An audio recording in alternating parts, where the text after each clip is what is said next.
6. PR 06976 and 6 PR 05714. Thank you very much. You're welcome. Thank you. Excuse me, Your Honor. I'd like to speak. I sit in court and watch Anthony Rauda a lot. No, because I denied the Beretta, so. This is the tape from that first time I saw him, when he threw himself up against the walls of his plexiglass cage, shouting at the judge, his own lawyer, the bailiff, the world. I don't give a shit, buddy. I don't give a shit. I want to speak. You don't have a right to speak. I'm gonna fucking speak, but You speak through your attorney. no, I'm not gonna speak. I'm not gonna cooperate with the public defender's office anymore. So that's the decision on that one. Come over here, you little chump. Piece of shit. You're a piece of shit, bitch. You're a piece of shit, bitch. Charge that, motherfucker. Fuck you and your mama. I think my client is a little overwrought, having been in custody, and Fuck you, Your Honor. You understand that? Fuck you.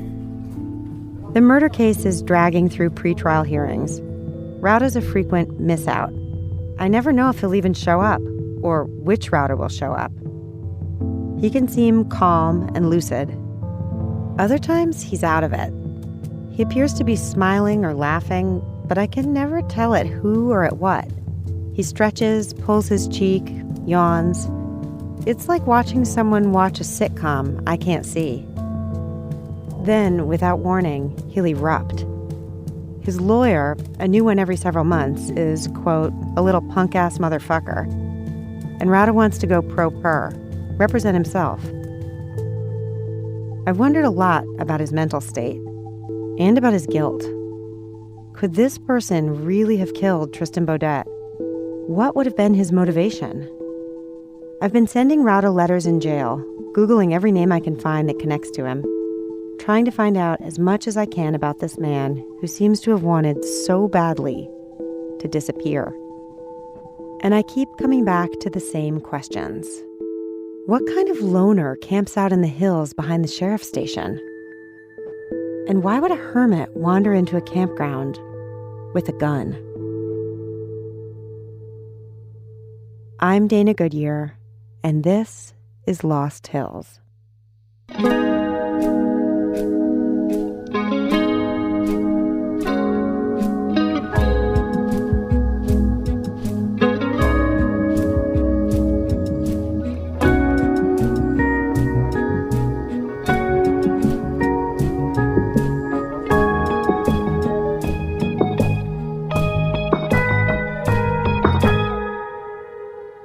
Episode 5, Crazy Horse. All right, are we ready to do this? I'm just gonna go for it. I'm standing outside a large complex of attached houses in the middle of the sprawling San Fernando Valley. I'm not too far from Malibu, just on the other side of the mountains, but it's a different world. Fast food places and low-slung housing, the stucco jungle. It's 6 o'clock at night, 95 degrees. I'm about to knock on the door to the unit where I think Lisa Rauda Cook lives. Lisa Rauda, as in Anthony's sister.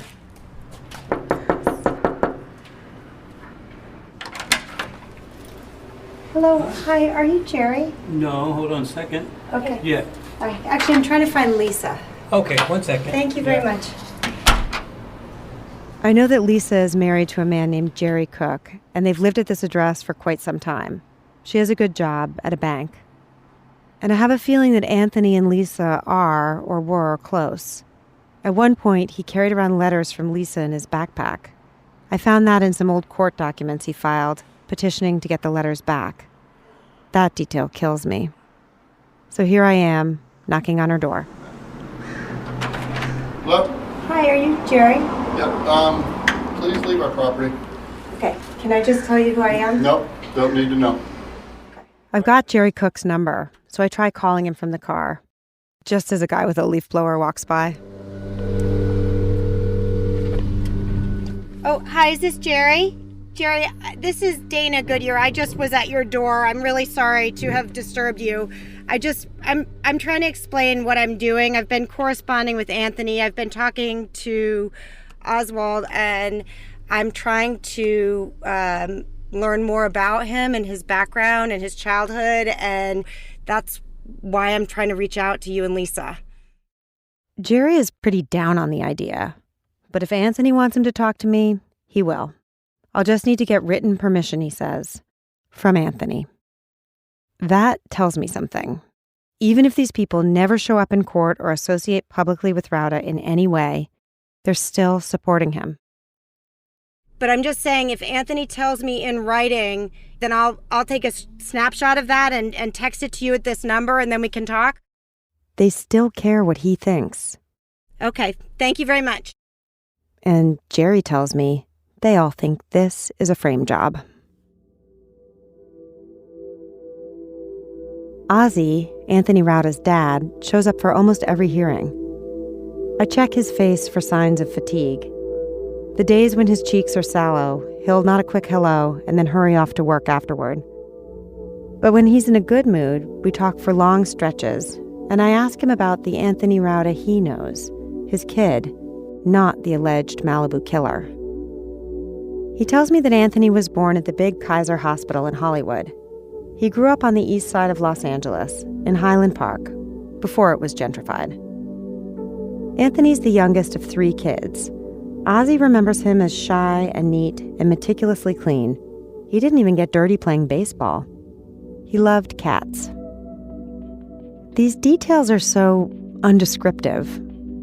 I feel like I'm looking at the back of someone's minivan. Anthony, his parents, and siblings are like those stick figure drawings. Is Ozzy withholding, or does he just not know? It's almost like his youngest son barely registered for him. And none of it even begins to explain how Anthony finds himself in jail on murder charges. Ozzy says that he and Anthony's mom divorced in the late 80s. Then she moved the kids to Florida when Anthony was 10 or 12. At that point, Ozzy lost track of him completely. When Anthony showed up in LA again years later, Ozzy says he was different. Friendless, joyless, sleepless, laughing weirdly all the time. His son, but not. Hello, Dana. I'm writing in response to your letters. I would have written you earlier, but the jail staff has been sending back stamps, envelopes, etc. In June 2019, I got my first letter from Anthony Rauda. He's careful, always playing close with information about his time in Malibu. But he's generous with itineraries, accounts of a vagabond life. It's kind of a Kerouac hobo tale in his telling. About 20 years ago, I decided to leave my life due to threats on me and my family's life. Rauda's letters are being read by an actor. They've been lightly edited for clarity. I packed a backpack with no money and I traveled on foot in car rides from Florida to Niagara Falls. After that, he's been drifting around for 2 decades, spending time with homeless and transient communities up and down the West Coast. Malibu and the nearby San Fernando Valley were a home base, the terrain he kept returning to. I did this 3 times and got tired and decided to stop traveling and settle in Los Angeles. I did not want to work and could not adjust to a stable life, so I decided to be homeless. I spent many days and nights on beaches, mountains, etc. I have hiked parts of the Pacific Crest Trail, traveled to Texas and Arizona. I've been in various parts of the Santa Monica Mountains. In his first letter, he also starts to tell me about his history with law enforcement. It goes back years. He has a special hatred for the Lost Hills cops. I have a history of being assaulted by sheriff's deputies inside jail and by the Lost Hills Department. I've tried to sue the sheriffs. I have written internal affairs in the past, including the ACLU and Amnesty International, but no one helped or even investigated. I wrote the county ombudsman many times. They usually investigated, but the officers protect each other with lies. They're lying now. Over the course of 9 months, I get a total of 5 letters. It's a bumpy correspondence. He accuses me of ignoring letters I never received, and letters of mine come back unopened. From the erratic rhythm, it seems like the sheriff's department is interfering with the mail. He says they're messing with him in other ways, too. He's outraged, for instance, that they put him in with the general population. His name and face have been all over the news as an attempted murderer of 2 little girls. As far as treatment, they refused me a phone call at arrest and tried to question me after I asked for an attorney. They put me in general population after arrest, even though my face was on television. Deputies tried to question me about my case. They sent back mail with stamps and envelopes. They have refused me visits. They sometimes try to smut my name among the inmates. I don't want the wrong image to be conveyed to people that I am a monster benefiting from the hardship of the victims of the case. He writes that he's being stonewalled and railroaded, maybe even by his own lawyers. I have been wronged by the system and other people. I am not a violent person, and I would never want to be known as someone who would hurt innocent people or children. I try to draw him out on other subjects. Tell me about your art, I say. He often includes a sketch with his letters. I have been writing and sketching since I was 11 or 12 years old and have been complimented over them since then. I have been interested in rap, hip-hop since my teens, and it was always a dream to make an album. He cites his creative inspirations: Elvis, the Three Stooges, Tupac, Edgar Allan Poe, and now, me. He sends me a poem. It's called Lies. It's all about lies.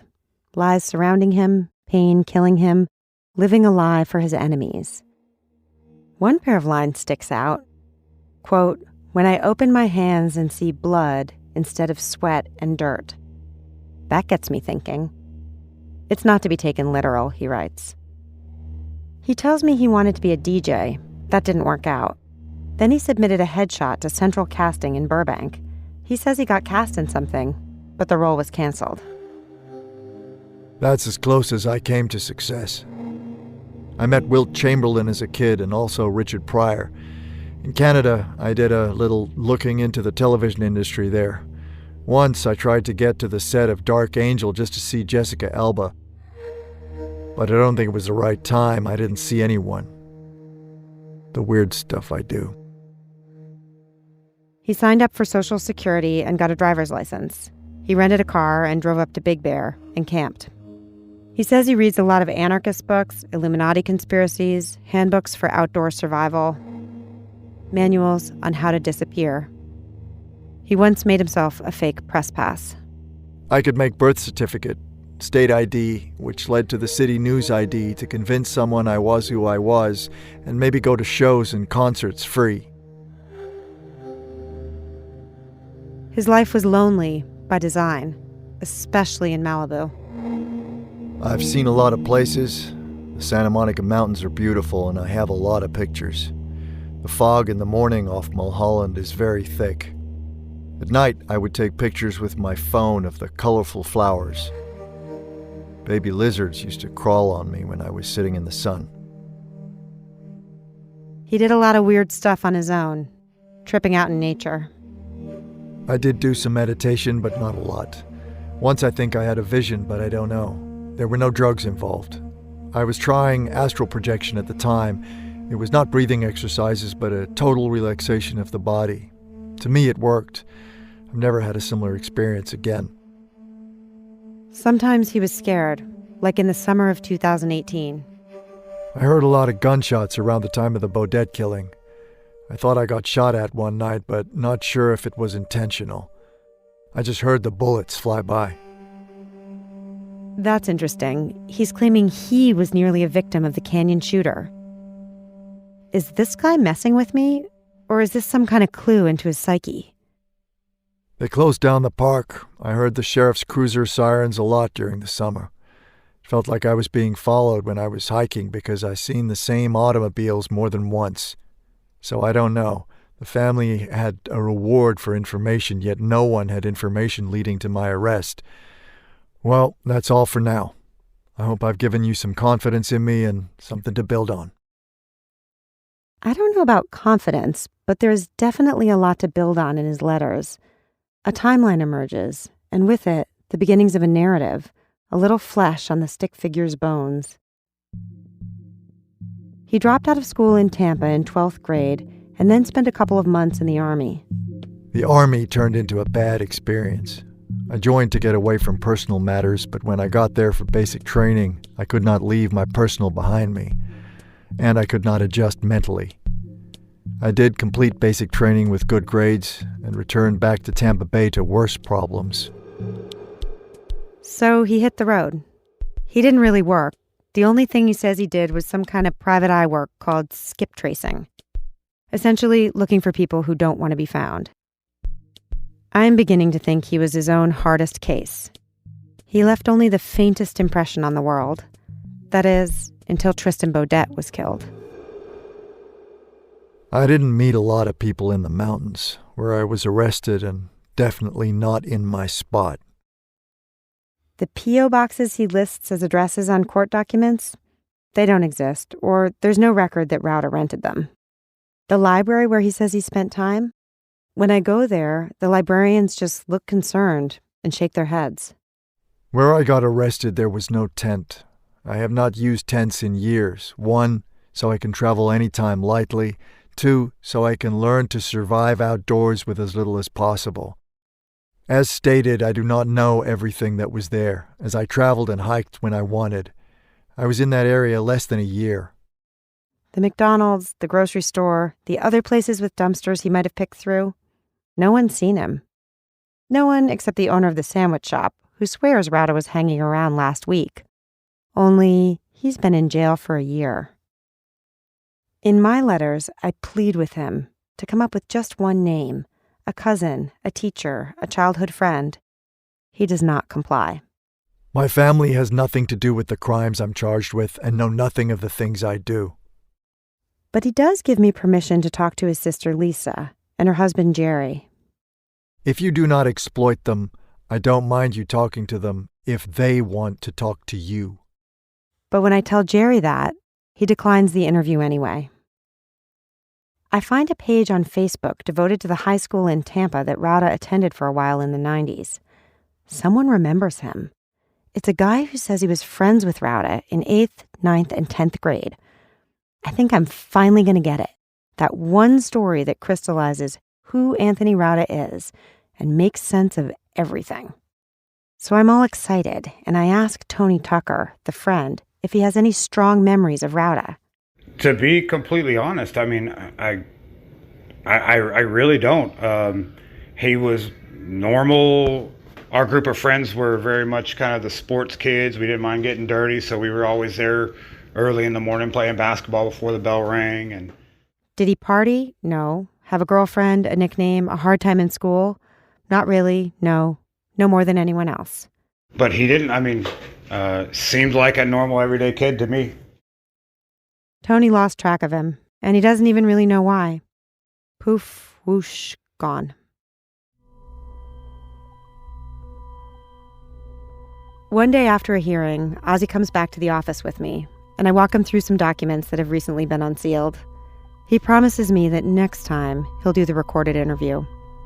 But that court date comes, and he ghosts me.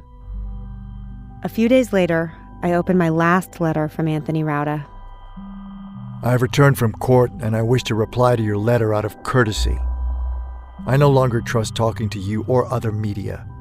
I cannot condone or forgive you or anyone who personally tries to help law enforcement build a case against me or harass me. The letter is short, just 2 pages. A bitter, self-pitying rant. I'm no help to him. Actually, probably the opposite. So he's not going to help me. God is the best judge and my only friend. The only one I have to answer to.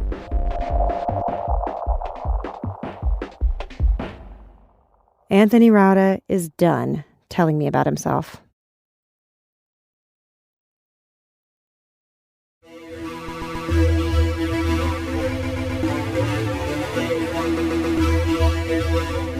Another way into the mind of Anthony Rauda is through his music.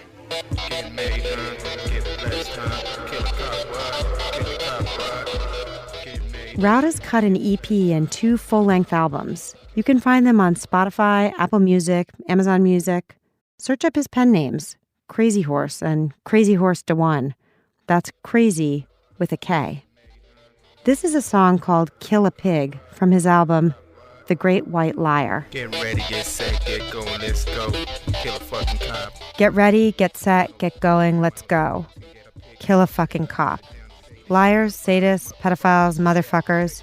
He's gonna get them with his 9mm. I'm about to keep up on with my 9mm. Put the heater straight to the dome and see them as they gone. Yeah, see that motherfucking eyes pump out their head. Now they dead, lying in the floor of blood. To kill a cop must be the greatest feeling in the world. I want to enjoy it over and over again, yeah. To kill a cop must be the greatest feeling in the world. I want to enjoy it over and over again. On his album covers, Rauda draws a long-haired warrior with high cheekbones, emaciated, almost skeletal. I'm guessing it's Rauda's idea of a Native American. He wears a headband that says Krazy Horse, with a K. The original Krazy Horse, with a C, was an Oglala Lakota warrior. He painted his cheek with a lightning bolt and wore a hawk feather in his hair. People say that whenever someone asked to take his picture, Krazy Horse would respond, "Would you imprison my shadow also?"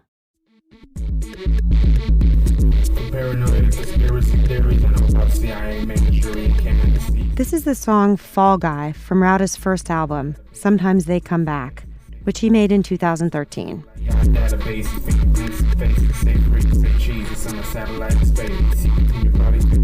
As best I can make out, the lyrics are paranoia, conspiracy theory, CIA Manchurian candidacy, my anxiety, something, something, on database, satellite in space, something, something. They want to make me the fall guy. Police are assholes. Then later, look at my middle finger. I'm the fall guy. Middle finger up in the sky.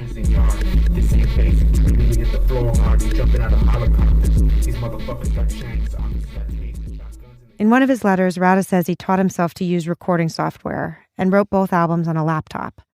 Each one took him about a month.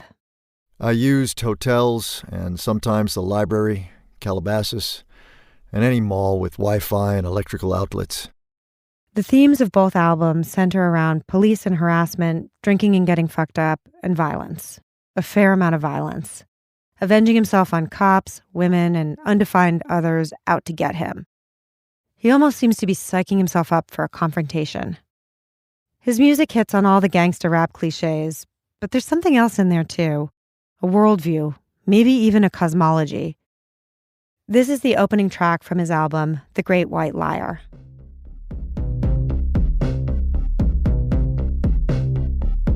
Kill the others in slavery and say freedom ain't free. Spark the hate that grows in me. I'm rooted in justice that murders. He's saying, I'm rooted in justice. I murdered the serpent. He grew wings like a phoenix.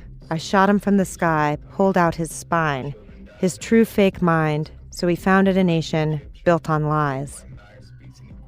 It's a glimpse into a chaotic mind. The mind of a paranoid, self-righteous, pissed-off mystic. Breathing the dead that they raptured and captured in the body and poverty.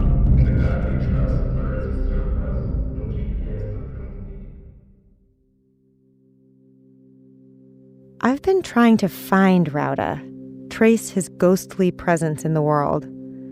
Didn't anyone know him? Hadn't anyone seen him? Thinking about the case, it occurs to me that there are some people around Malibu who do think they saw him on security cameras while he was allegedly committing armed burglaries. Which is how I find myself with Jim Corcus and Mike McNutt, who work for the local water district. I'll give you my theory. That's Jim. We're driving over to the Tapia Water Reclamation Facility. It's right next to Tapia Park, not far from where Jimmy Rogers was shot. So I think he'd been living off the coolers in the campsite for all these years. And once he shot Tristan, they closed the park. And his lunchbox was empty at that point because he had no source of food. And that's when he got desperate to look around. It's here that, in the fall of 2018, a man in black was caught on camera in the middle of the night. What would you normally be looking at on these cameras? Bobcat and pumas. I will say that we do have another patrol in the area. We call it the Puma Patrol, or P54. So we had a mountain lion that was like hanging out and checking things out, tagged and everything like that. So, but P54 is off on those evenings that he was here.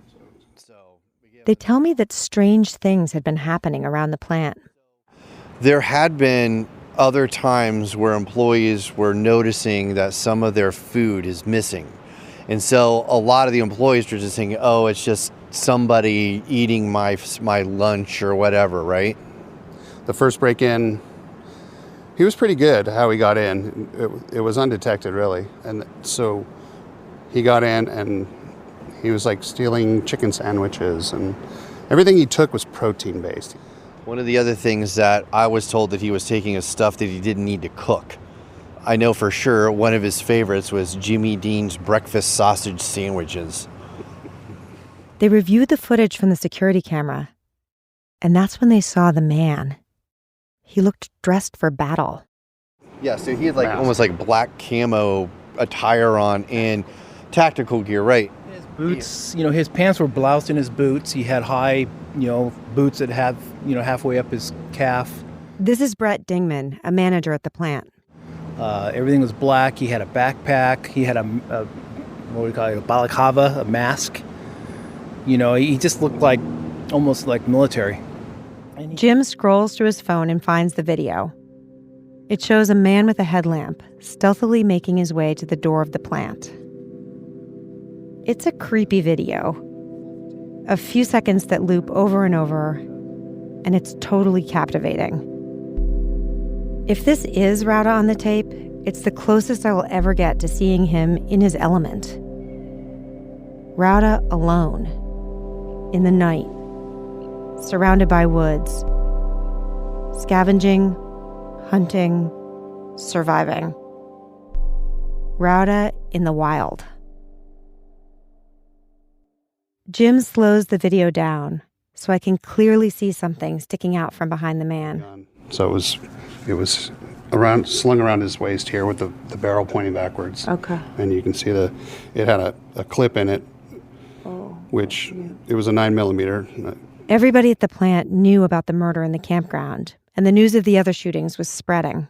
He started going, what's going on? Is there some nut with a gun out there? And we thought about that, but right about soon after those reports came out is when the break-in happened here.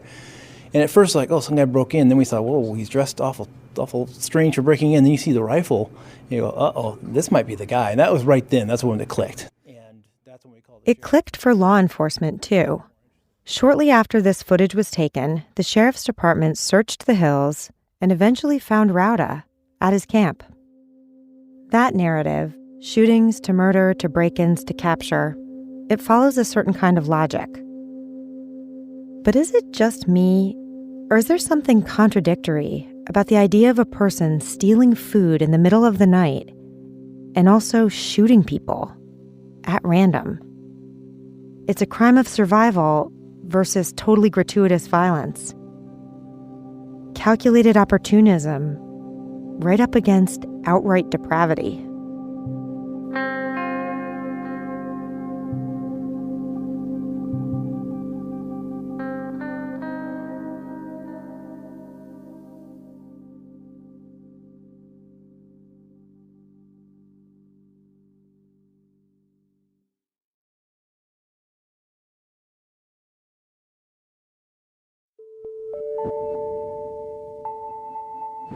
Anthony Rauda's music is really visceral. Take Kill a Pig. It talks about wanting to creep up on him with a 9mm, put the heater straight to the dome, see the cop's eyes pop out of his head, and watch him die in a pool of blood. It's strong stuff. You can't condemn someone on their lyrics, but I've got to wonder what was going on with Rauda and the cops. So I turned to the court documents, old cases with hundreds and hundreds of pages of handwritten filings by Anthony Rauda. He seems to prefer to represent himself. There are also many, many pages of case narratives, evidence logs, statements from law enforcement, witness testimony, a lot to wade through. I learned that Rauda's trouble with the law started in his teens, back when he was in Florida. But his problems really begin in the early 2000s, when he started hanging out in and around Malibu. At first, it was pretty small time, unambitious. 2003, he breaks into a high school 10 miles from Malibu Creek State Park. just outside Lost Hills jurisdiction. He sets a fire. The break-in is a felony, and he gets 180 days in jail, 3 years probation, and counseling. He's ordered to pay $3,000 in restitution to the Coca-Cola Company, which sounds to me like he busted a vending machine. That reminds me of the burglaries he's charged with now, that vending machine he allegedly smashed open with a rock. The next case is a bigger deal. This time, Rauda's arrested during a warrant sweep at a sleazy motel in North Hollywood. In his motel room, the arresting officers notice a fuse, like for explosives, sticking out of his black backpack. The bomb squad searches Ozzy's house and the house in the valley where Anthony's sister Lisa and her husband Jerry live. They find a bunch of contraband. Rauda, apparently, has ordered 3 shipments of gunpowder. One of the shipments is 4 pounds. They also confiscate 2 old-fashioned guns, a .44 black powder revolver and a .451 double-barrel Derringer handgun. I have to dig into this a little more. Black powder guns? It seems like an odd choice for a guy with gangster rap aspirations.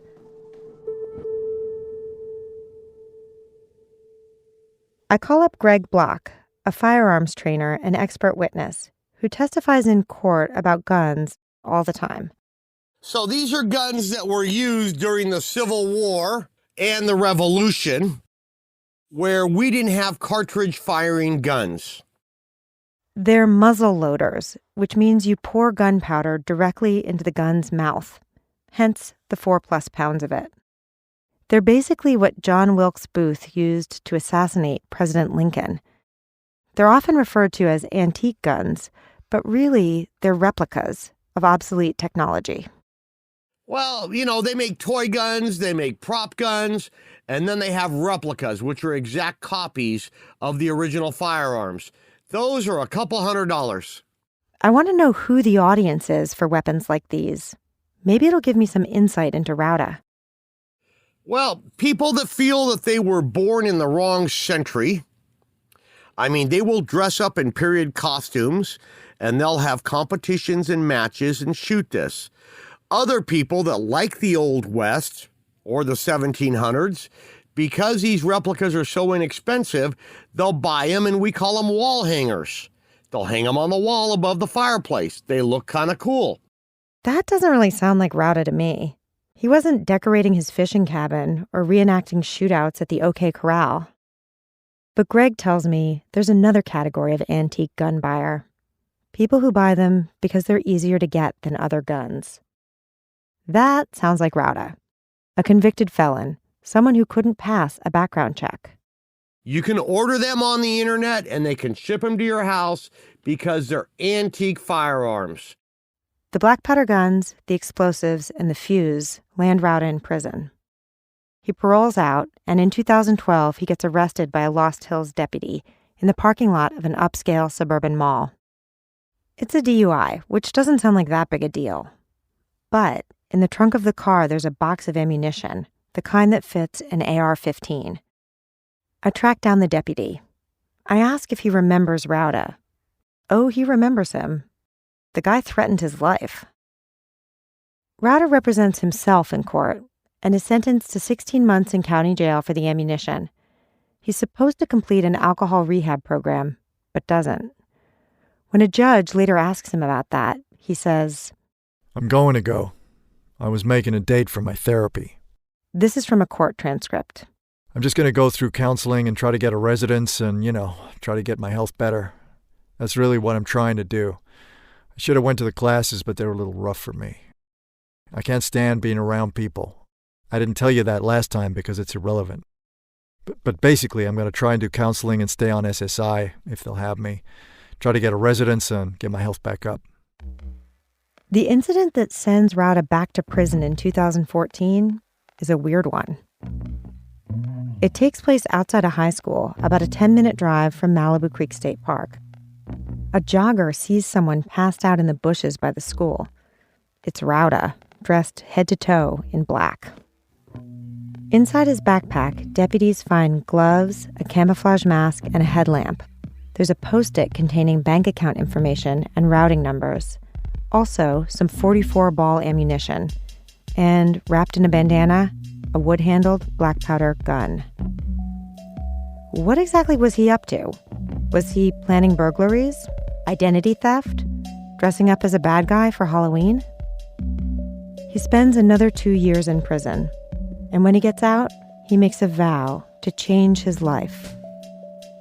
When I got released from prison in 2016, I made a promise to live without welfare, SSI, or handouts.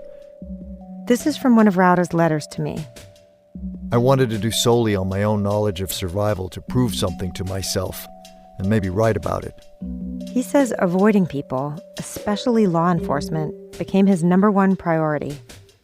In another letter, he wrote, I worried every time I left the wilderness as the sheriffs would usually try to stop and question me and my being around such exclusive neighborhoods. I did not want to get questioned as to my probation. When I was alone in the wilderness, I did not have a lot of contact with people, news, etc. I did not want any contact, and I do not enjoy any current television, movies, music, etc. The most important thing out there was to have shelter and a 2-week weather forecast. In October 2016, Rauda makes his last contact with his probation officer.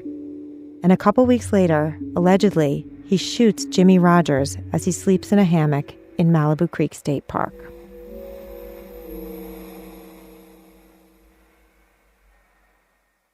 The charges Rauda's facing now, murder and attempted murder, mark a break with everything I've learned about his criminal past. He's been troublesome, antisocial, volatile, messed up. He went down some creepy roads, got into some obscure weapons. He was potentially, but not actually, violent. Shooting Jimmy Rogers is the first time that I know of that Rauda's been accused of physically hurting a stranger out of the blue.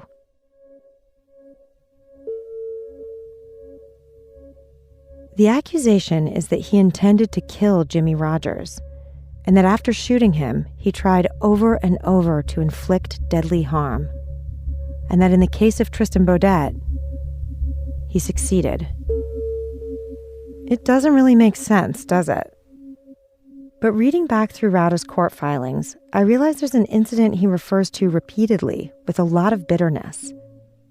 He's been trying to get someone to pay attention to this for years. It was a run-in with some Lost Hills cops, way back in 2004. Lost Hills sheriff deputies responded to a public disturbance call at Padres Restaurant at Agora Road and Cornell Road. This is what Rauda says in a filing he made about the incident. I was stopped on a dark street as a suspect, though I am innocent. When I attempted to plead with the deputy, others arrived, surrounding me, while one higher-ranked deputy attempted to choke me till the arresting officer asked him to halt.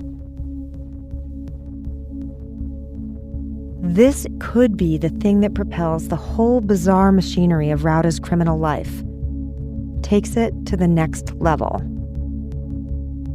This incident, Rauda says, caused him to get a gun for self-protection against the Lost Hills cops.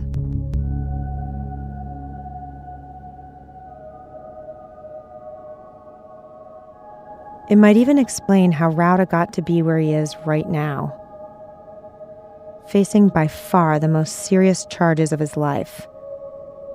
It's not a straight line by any stretch from that alleged assault to where he is today, but I can see a connection.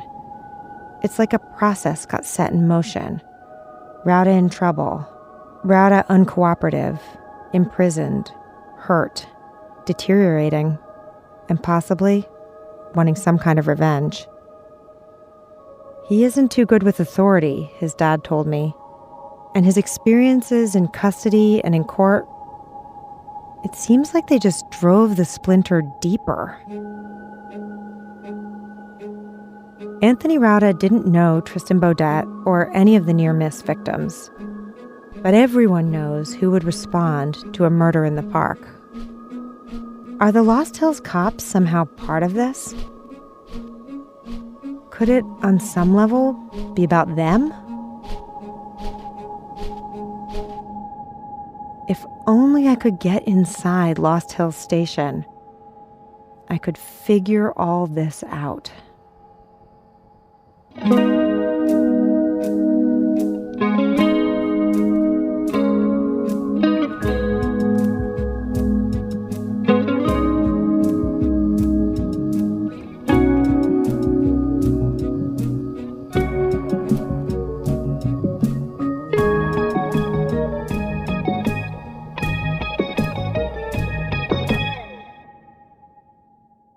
Lost Hills is written and hosted by me, Dana Goodyear.